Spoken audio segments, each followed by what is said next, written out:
Kansara DTV news ગુજરાતીમાં આપનું સ્વાગત છે। નજર કરીએ આજના મુખ્ય સમાચારો। અંકલેશ્વર નગરપાલિકાની ચૂંટણીમાં રાજકીય ગરમાવો વધ્યો છે, કારણ કે ભારતીય જનતા પાર્ટી સાથે જોડાયેલ નેતાના પરિવાર તરફથી જ બગાવતના સૂર ઉઠ્યા છે।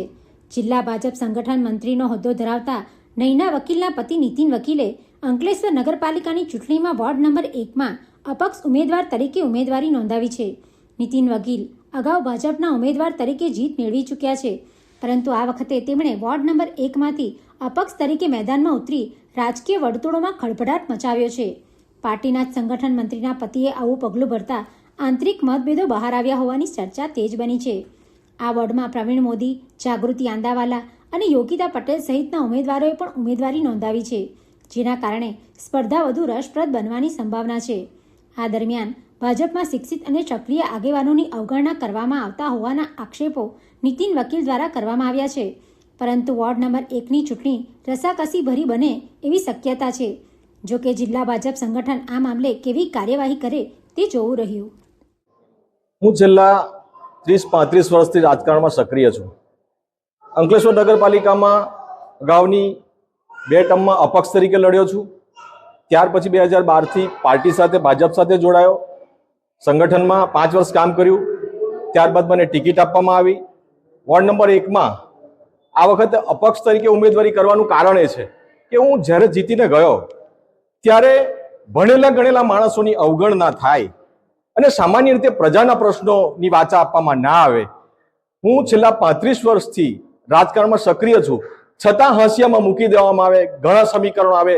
માન્ય હમણાં મનસુખભાઈએ પણ ઘણા ઇન્ટરવ્યુ આપ્યા કે લોકોની વેદનાઓ સમજો, પાર્ટીને નુકસાન થશે। આ બધી ઉચ્ચ કોટીની એમની જે વાતો છે, અને એ સામાન્ય રીતે પક્ષે પણ નોંધ લેવી જોઈએ। પક્ષ કેવા વ્યક્તિને ટિકિટ આપવી જોઈએ, ક્યાં શું ઓળખ છે, એને પુરવાર કરવી જોઈએ। ખરેખર નગરપાલિકામાં મેં જાતીય શાસન જોયું છે ત્યારથી શાસનમાં ક્યારે પણ મેં વિકાસના નાણાં માટે સરકાર અઢળક રૂપિયા આપે છે, છતાં પણ આ વિકાસ થતો નથી। વિકાસ ખોળંબે પડે છે।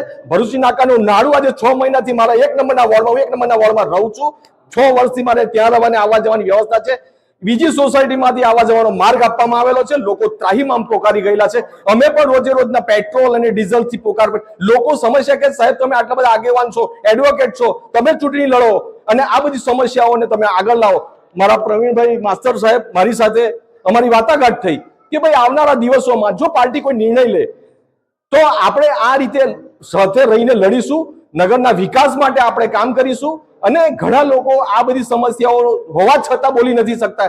એનું કારણ કેટલીક રાજકારણની નીતિ રીતિઓને કારણે લોકો દુભાતા હોય છે। જ્યારે મારા પત્ની અત્યારે ભારતીય જનતા પાર્ટીમાં એમણે લોહી રેડ્યું હશે, એમને જોઈને સક્ષમતાને કારણે એમને મૂકવામાં આવ્યા હશે, અને નહીં કે રોડ પરથી લાવીને કોઈ પાર્ટીને કોઈ જવાબદારી સોંપી દેતા હોય છે।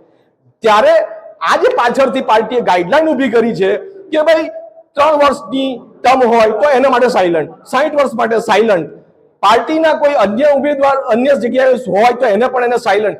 તો શું મારા પરિવારમાં અમે આખો પરિવાર ભાજપ સાથે સમર્પિત છીએ, તો પાર્ટી જો આ રીતે નિર્ણયો લેશે તો અમારી સ્કિલનું શું થશે? એડવોકેટ બનેલા લોકોની કામગીરી કરવા માટે અમે તત્પર છીએ, છતાં પણ જો તમે આ રીતે કામગીરી કરવા માંગશો તો પાર્ટીમાં મારા મિસિસ જે છે, પત્ની છે, એના માટે એમનો અલગ વિચારધારા છે, મારી અલગ વિચારધારા છે। મારે પ્રજાના કામો કરવા છે અને અમે પાર્ટીના કામો કરીશું। અમારી 4 ટીમના સક્ષમ અને ભણેલા ગણેલા ઉમેદવાર છે। હું એડવોકેટ છું, અમારા સાથે MA BEd MPhil સુધી ભણેલા શિક્ષક છે, જેઓ નગરપાલિકાના ભ્રષ્ટાચારોને છેલ્લા 5 વર્ષથી ઉજાગર કરી રહ્યા છે, લોકોને સાચી સમજ આપી, છતાં પણ પક્ષને જોઈને લોકો કે ઘણા લોકોને ઇન્ટરનલ પ્રોબ્લેમો હોય કે જે લોકો નથી આગળ આવી શકતા, નથી બોલી શકતા, પણ અમે લોકો માટે લડનારા એડવોકેટ વ્યક્તિ જ્યારે પોતાના એના માટે ના લડી શકીએ તો એ માટે અમે આ બાબતે શું કામગીરી કરી શકીએ? પાર્ટીએ પણ નિર્ણય લેવો પડે કે આવા ભણેલા ગણેલા સક્ષમ માણસોને આગળ લાવવા જોઈએ, નહીં કે હાંસિયામાં કે રોડ પરથી લાવીને તેવા માણસોને પાર્ટીએ ઉમેદવારી કરાવવી જોઈએ।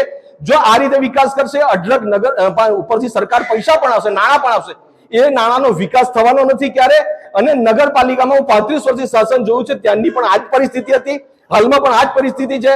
મારા પત્રકાર મિત્રો પણ ઘણીવાર આઇસોલેટેડ સમાચારો છાપે છે, તેમાં પણ મને દુઃખ થાય છે કે ભાઈ આવા સમાચાર આજની પરિસ્થિતિમાં, વર્તમાન પરિસ્થિતિમાં આપવા પડે. ભાજપ એટલો મોટો પાર્ટી છે, ઘણા બધા નિર્ણયો લે છે, અને છતાં પણ જો આ નુકસાન થતું હોય એ ક્યારે ચલાવી લેવાય નહીં. હું મારી સ્વતંત્ર વિચારધારા સાથે આ અપક્ષ તરીકે ઉમેદવારી નોંધાવેલી છે. મારા વોર્ડના તમામ વિસ્તારના લોકોએ મને રાત્રે અભિનંદન આપીને મારી સાથે ઉમેદવારી કરવા માટે અમને જાણ કરી, અને અમે આજે આ ઉમેદવારી પત્ર ભર્યું છે, અને અમે 4 ઉમેદવારો જંગી બહુમતીથી જીતવાના છે. એમાં કોઈ શંકાને સ્થાન નથી. અને નગરપાલિકાના એવું નથી કે ખાલી 1 નંબરના વોર્ડમાં, અમે 9 વોર્ડમાં કામ કરીશું. પ્રજાના કોઈ પણ પ્રશ્નો હશે એને રાત્રે 2 વાગે ફોન આવશે તો પણ અમે તે પ્રશ્ન માટે ત્યાં વાચા આપવા માટે ઊભા છીએ. અમે અડીખમ છીએ. કોઈ પણ પાર્ટી સાથે અમારું ગઠબંધન નથી. લોકો ખોટી વાતો કરતા હશે કે આ પાર્ટી સાથે છે, પેલી પાર્ટી સાથે છે. અમારે કોઈ પાર્ટી સાથે ગઠબંધન નથી, અને ભવિષ્યમાં પણ માનો કે અમે કોઈ પણ જાતે કોઈ પણ પાર્ટી સાથે અમે જોડાવાના નથી. અસ્તુ, વંદે માતરમ. Pintu Modi, DTV news, Ankleshwar.